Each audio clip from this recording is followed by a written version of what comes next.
Hello student, welcome to your EVS class. I am your EVS teacher Gurwant Kaur and this is your second worksheet of the very first chapter Going to School. Today is 12th of April 2021 and day is Monday. So we are studying chapter Going to School जिसमें अभी तक हमने पढ़ा कि means of transport क्या होते हैं, कितने टाइप्स के होते हैं, प्लस कुछ स्पेशल मीन्स ऑफ ट्रांसपोर्ट जो हम यूज़ करते हैं स्कूल जाने के लिए, जो बच्चे यूज़ करते हैं स्कूल जाने के लिए in different states of India. तो आज हम पढ़ेंगे moving from one place to another, एक जगह से दूसरी जगह जाना। India has 29 states. इंडिया में 29 स्टेट्स हैं। ये जितनी भी स्टेट इस मैप में मार्क करी गई हैं इस सारे मैप में, दे आर 29 और each state is different from another in terms of their geographical conditions. इसका मतलब है ईच स्टेट, हर स्टेट जो है वो दूसरी से अलग है, भिन्न है अपनी जियोग्राफिकल कंडीशंस के हिसाब से। जियोग्राफिकल मीन्स उसकी जो उसका वहाँ का ज़मीन है, जो वहाँ की, जो वहाँ का क्लाइमेट है, जो वहाँ की मौसम है, जो वहाँ का रहन सहन है, वो कैसे डिफरेंट है एक स्टेट से दूसरी स्टेट का।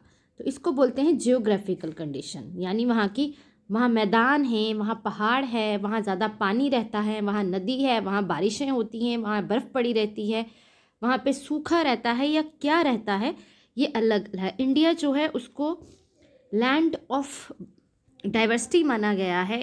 इंडिया के अंदर आपको हर तरह का क्लाइमेट और हर तरह की जो जियोग्राफिकल कंडीशन देखने को मिल जाएगी अलग अलग स्टेट्स में या अलग अलग हिस्सों में। फॉर एग्ज़ाम्पल आप असम में चले जाते हैं, ये असम है, ग्रीन कलर में शो हो रहा है।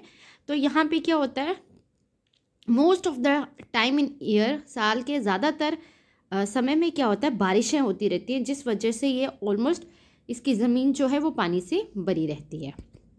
उसके बाद अगर आप ये वेस्ट में आएंगे राजस्थान में, तो ये एक बहुत ही सूखा इलाका है या स्टेट है और यहाँ पे पानी बिल्कुल भी नहीं होता, या कह लो कि पानी की कभी कभी इतनी कमी हो जाती है जिस वजह से यहाँ की जो ज़मीन है वो रेतीली हो गई है due to shortage of water, और यहाँ मोस्टली आपको रेगिस्तान मिलेंगे। उसके बाद अगर आप केरला में चले जाओ, तमिलनाडु में चले जाओ, कर्नाटका में चले जाओ, ये जो जितने भी एरियाज़ जो समुद्री तट पर है, कोस्टल एरियाज़ हैं, ये सारे आपको मॉइस्ट मिलेंगे क्योंकि ये समुद्र के किनारे हैं और समुद्रों में बहुत सारी नदियाँ आके मिलती हैं। तो इसमें बहुत सारी आपको वाटर बॉडीज़ मिल जाएंगी जिनको क्रॉस करना पड़ता है एक जगह से दूसरी जगह जाने के लिए। उसके अलावा अगर हम जम्मू कश्मीर और लद्दाख को देखें, तो जम्मू कश्मीर जो है वो अपने माउंटेन के लिए जाना जाता है, पहाड़ों के लिए कश्मीर वैली जानी जाती है। जम्मू प्लेन्स हैं और कश्मीर में पहाड़ होते हैं, जहाँ पे लोग पहाड़ों पे रहते हैं, वहीं पे चलते हैं, वहीं पे मूव करते हैं। और लद्दाख जो है ये हाईएस्ट प्लेट्यूज़ है। प्लेट्यूज़ मतलब जो थोड़ा सा ऊपर उठा हुआ होता है और फिर फ्लैट होता है। तो और वहाँ पे ऑलमोस्ट बर्फ़ पड़ी रहती है, स्नोई रीजन है। तो ये सारे एरियाज़ जो हैं आपको पूरे इंडिया में ये डिफरेंट फीचर्स, ज्योग्राफिकल फीचर्स देखने को मिलेंगे। ये स्पेशली जम्मू एंड कश्मीर का मैप दिखाया गया है जिसमें ये जो ब्राउन पार्ट है दैट इज़ जम्मू, ये जो है ये कश्मीर है, ये बाकी हिस्सा जो है वो इंडिया का नहीं है। यहाँ पे ये ब्लू कलर में जो दिखाया गया है ये लद्दाख है।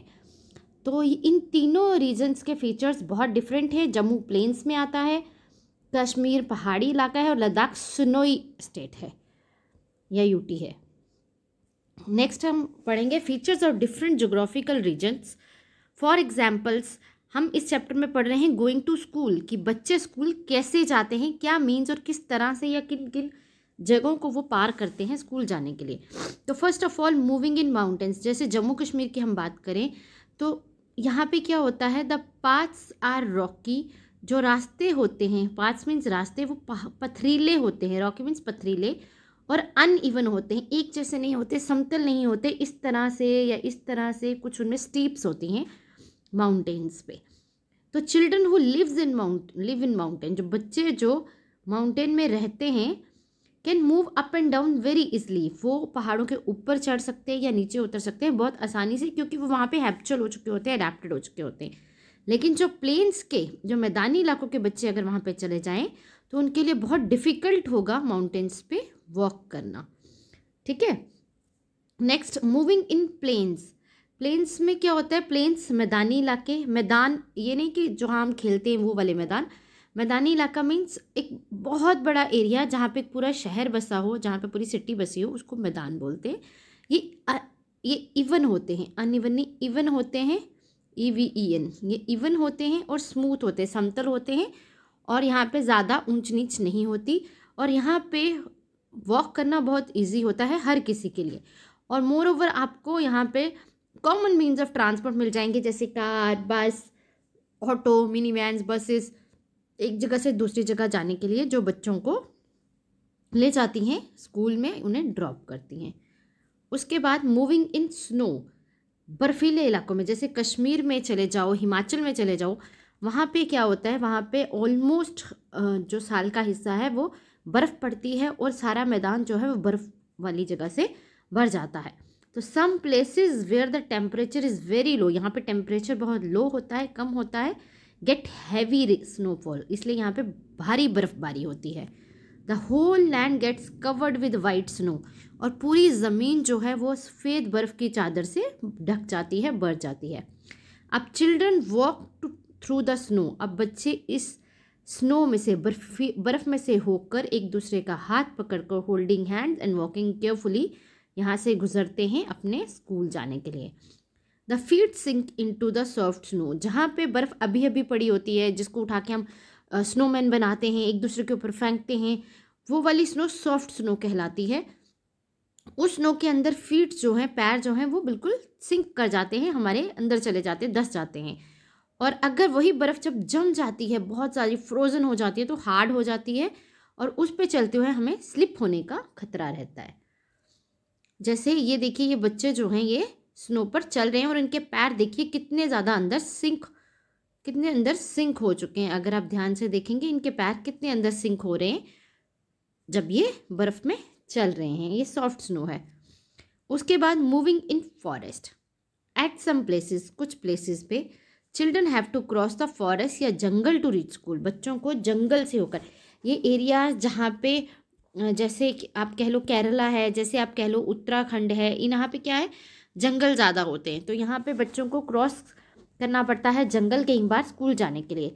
कुछ फॉरेस्ट ज़्यादा डेंस नहीं होते, some forest are not so dense, घने नहीं होते, और उनमें रास्ते बने होते हैं, ट्रायल पाथ्स होते हैं, so it is little easy to cross them, उनसे गुजरना इनके लिए आसान होता है बच्चों के लिए। कुछ forest, some forest are so thick, ये इतने ज़्यादा घने होते हैं, पेड़ एकदम से पास पास लगे होते हैं कि even sunlight can not penetrate दम, कि जो सूरज की रोशनी है वो भी इसके अंदर पेनिट्रेट नहीं कर पाती, और दीज फॉरेस्ट बिकम डार्क, और ये फॉरेस्ट डार्क हो जाते हैं, क्योंकि जब इतनी ज़्यादा डेंसनेस होगी, घनापन होगा, तो सूरज की रोशनी जो है वो अंदर नहीं पहुंच पाएगी, और मोस्टली यहाँ पे अंधेरा रहता है। फॉरेस्ट इज ऑफन काम एंड साइलेंट, ऐसे तो जो फॉरेस्ट होते हैं बहुत काम, शांत होते हैं, चुप होते हैं। कुछ बर्ड्स और एनिमल्स की ही साउंड्स यहाँ पे, चिपिंग साउंड्स या एनिमल्स की साउंड्स यहाँ पे सुनाई देती हैं, वो भी कभी कभी। लेकिन अब बच्चे जो हैं वो जो इजी फॉरेस्ट है उनमें से तो जा सकते हैं, लेकिन जो घने जंगल हैं, जो बहुत ख़तरनाक जंगल हैं, उनमें जाने के लिए जो है सिर्फ कुछ रिस्ट्रिक्टेड पाथ्स होते हैं ऐसे घने जंगलों में, जहाँ पे ह्यूमन एक्टिविटी अलाउड की जाती है, और इन जंगलों को एक स्पेशल एरिया के अंडर लाया जाता है, जिनको नेशनल पार्क्स बोला जाता है। ये रिस्ट्रिक्टेड पाथ क्यों बनाए जाते हैं? एक तो ह्यूमन सेफ्टी के लिए, कि कोई भी जंगली जानवर जो है इन कॉमन रास्तों पे ना आ सके और अटैक ना कर सके, और दूसरा कि जो ह्यूमन हैं, जो इंसान हैं, वो अपनी एक्टिविटीज़ से जंगलों को या वाइल्ड लाइफ को नुकसान ना पहुंचाएं। तो इन एरियाज़ को कहा जाता है national park. National parks in India, national park is an area of forest जहाँ पे ह्यूमन एक्टिविटीज़ जैसे शिकार करना, ग्रेजिंग, घास चराना, चलना, वॉकिंग, चलना, घूमना, कल्टीवेशन, कुछ उगाना, ये आर नॉट अलाउड, ये अलाउड नहीं है टू सिक्योर वाइल्ड लाइफ, ताकि वहाँ के जंगली जानवरों को कोई खतरा ना रहे। उसके बाद there are total 100 national parks India, total 100 national parks India में हैं, जिसमें हेली नेशनल पार्क सबसे पहला नेशनल पार्क था, जो 1936 में बना था। इसी पार्क का नाम अब बदल के जिम कॉर्बेट पार्क हो गया है। अब इसको जिम कॉर्बेट पार्क बोला जाता है।